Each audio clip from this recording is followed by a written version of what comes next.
अब इस सवाल पर आते हैं कि क्या उत्तर भारत और दक्षिण भारत दोनों अलग अलग हैं?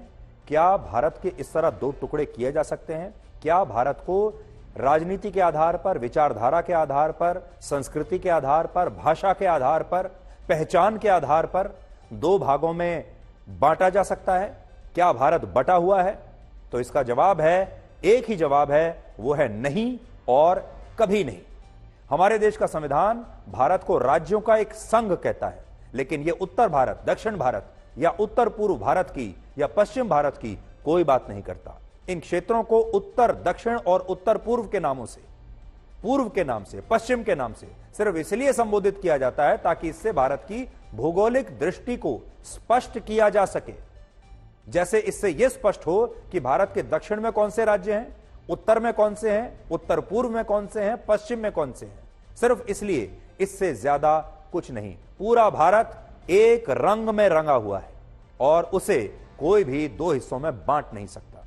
यह ठीक वैसा ही है जैसे यूरोप के देश अरब के देशों को मिडिल ईस्ट कंट्रीज कहते हैं, क्योंकि ये देश यूरोप के मिडिल ईस्ट में बसे हुए हैं।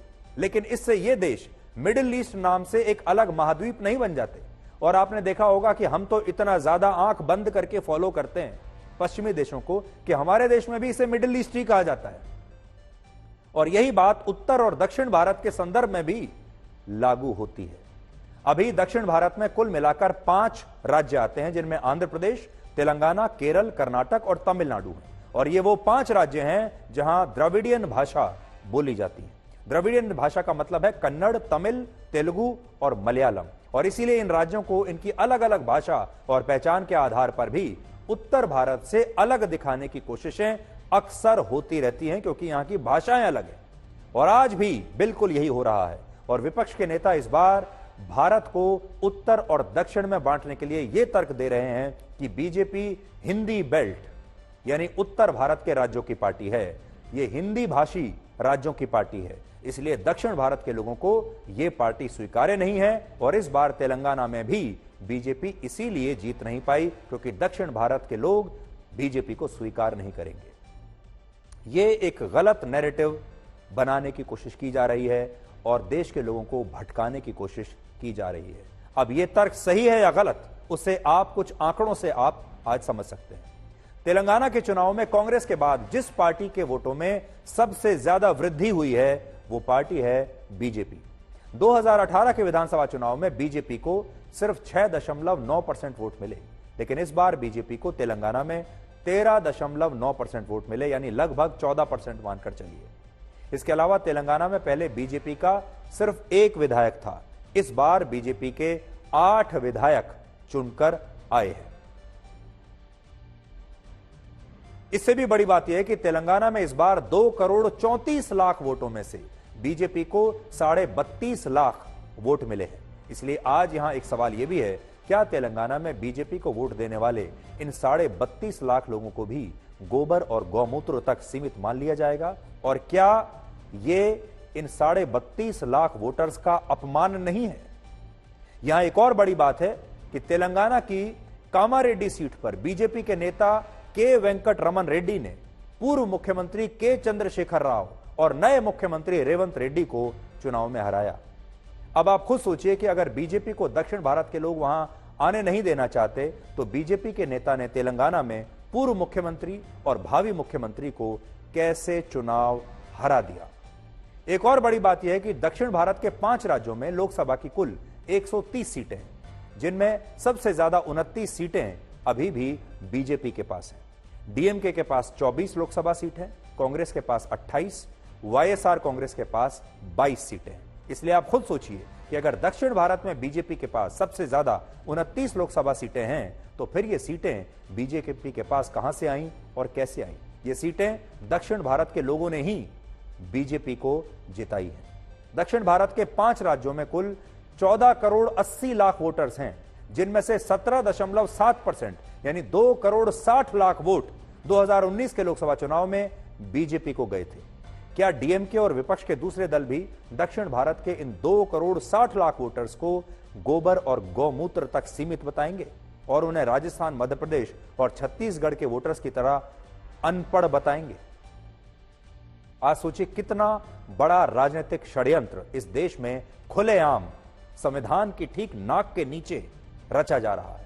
आज इस बात को भी समझना जरूरी है कि डीएमके जैसी पार्टी के नेता भारत को उत्तर और दक्षिण भारत में आखिर क्यों बांटना चाहते हैं। तो इसका सबसे बड़ा कारण है आइडेंटिटी पॉलिटिक्स, यानी पहचान को होने वाली राजनीति। डीएमके तमिलनाडु की एक ऐसी क्षेत्रीय पार्टी है जिसकी राजनीति पूरी तरह से पहचान पर और क्षेत्रीय पहचान पर केंद्रित रही है। और यहां पहचान का मतलब यह है कि डीएमके खुद को तमिलनाडु की पहचान से जोड़कर बताती है और तमिलनाडु में उस विचारधारा को लेकर चलती है जिसे द्रविडियन विचारधारा कहते हैं।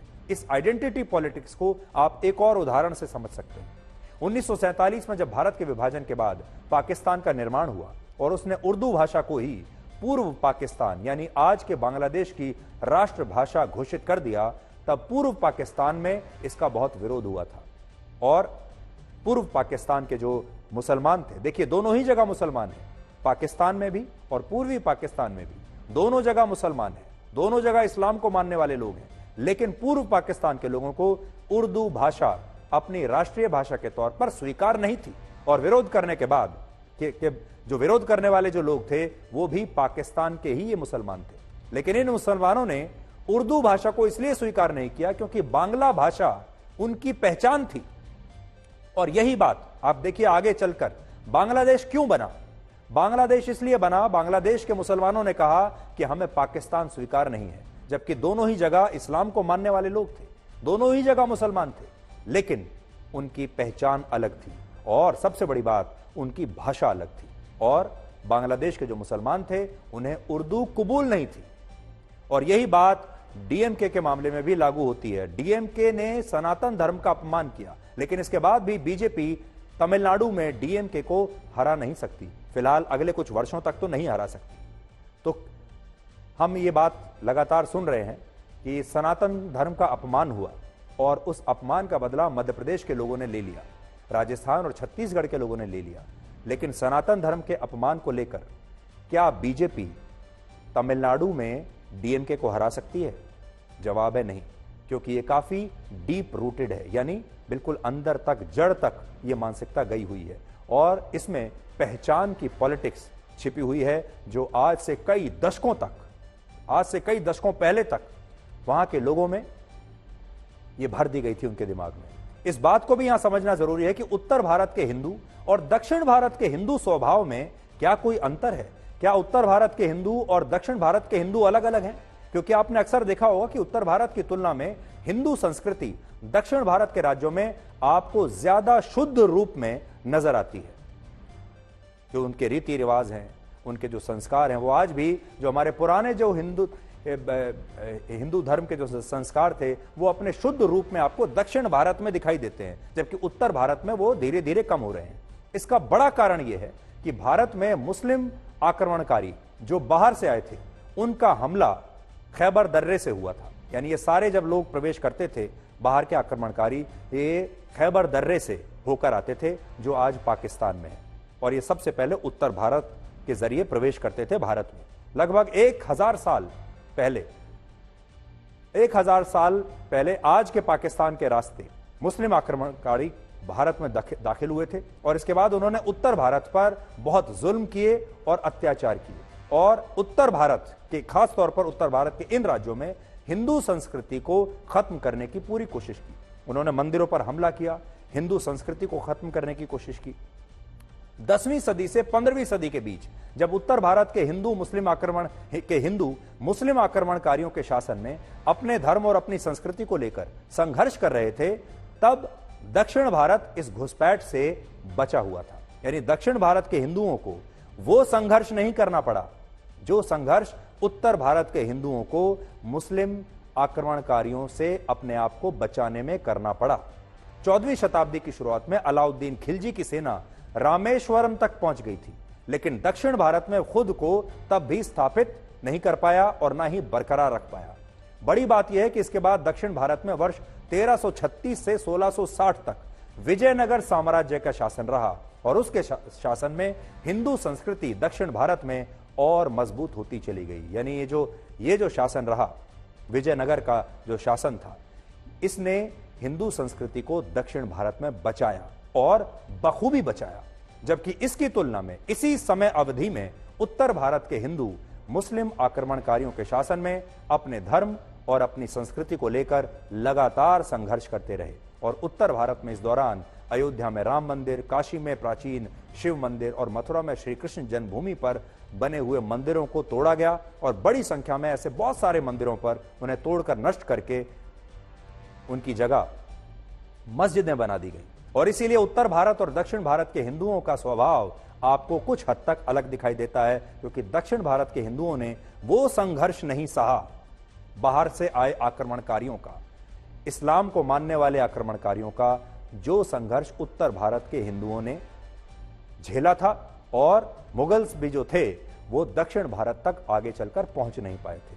उत्तर भारत के जो हिंदू हैं उन्होंने सैकड़ों वर्षों तक मुस्लिम आक्रमणकारियों का अत्याचार सहा, मंदिर तोड़ दिए गए, उनके संस्कारों को, उनकी संस्कृति को नष्ट करने की पूरी कोशिश की गई, जान लगातार खतरे में रही। जबकि दक्षिण भारत में हिंदू संस्कृति और वहां के हिंदुओं ने वैसा जुल्म और अत्याचार न देखा न सहा। डीएमके के सांसद सेंथिल कुमार ने अब अपने बयान पर सफाई दी है, उनकी सफाई भी आप सुन लीजिए। And if you say that it is a controversial statement, then members who were there inside, including the Home Minister who introduced the bill, he was there. Members of BJP, they are there. Members of our alliance are there, and so many other members were there. Speakers there, chairperson was there. If anything was controversial, they would have erased it then and there. My intention was not to hurt anybody of any of this. It was just to show that there is a demarcation of votes share where you see where the BJP gets its vote and where the BJP doesn't get its vote. तो देखिए, आजकल ये भी बड़ा fashion चल गया है कि इतनी बड़ी आपत्तिजनक बात लोकसभा के अंदर खड़े होकर अपने भाषण में इन्होंने कह दी और फिर बाहर आकर 30 सेकंड में उसके लिए माफी मांग ली। लेकिन तब तक पूरा नुकसान हो चुका था और पूरे देश के लोगों ने ऐसे नेताओं का असली चेहरा देख लिया। आज लोकसभा में जब जम्मू कश्मीर को लेकर एक बिल पेश हुआ और टीएमसी के एक सांसद ने यह कहा कि जम्मू कश्मीर का शासन जम्मू कश्मीर के ही किसी नेता के पास होना चाहिए, तो इस पर गृह मंत्री अमित शाह काफी नाराज हुए और उन्होंने कहा कि क्या टीएमसी देश में 2 संविधान, 2 निशान और 2 प्रधानमंत्री चाहती है? तो ये जो विचारधारा है आज भी कि देश के अलग अलग टुकड़े हों, वो आपको आज भी नजर आएगी। आज संसद में इसे लेकर गृह मंत्री अमित शाह ने एक बहुत करारा जवाब दिया है, वो आपको जरूर सुनना चाहिए। माननीय अध्यक्ष जी, ये बहुत ऑब्जेक्शनल है। इस एक देश में एक निशान, एक प्रधान और एक संविधान, ये पॉलिटिकल स्टेटमेंट है। मुझे लगता है दादा उम्र हो चुकी है। एक देश में 2 प्रधानमंत्री कैसे हो सकते हैं? एक देश में 2 संविधान कैसे हो सकते हैं? एक देश के 2 झंडे कैसे हो सकते हैं? वो गलत है। जिन्होंने भी ये करा था उन्होंने गलत किया था। नरेंद्र मोदी जी ने इसको सुधारने का काम किया। आपकी सहमति ना सहमति से क्या होता है? पूरा देश चाहता था। और ये चुनावी नारा नहीं है, हम 1950 से कह रहे थे एक देश में एक निशान, एक विधान और एक प्रधान होना चाहिए, 2 नहीं चलेंगे।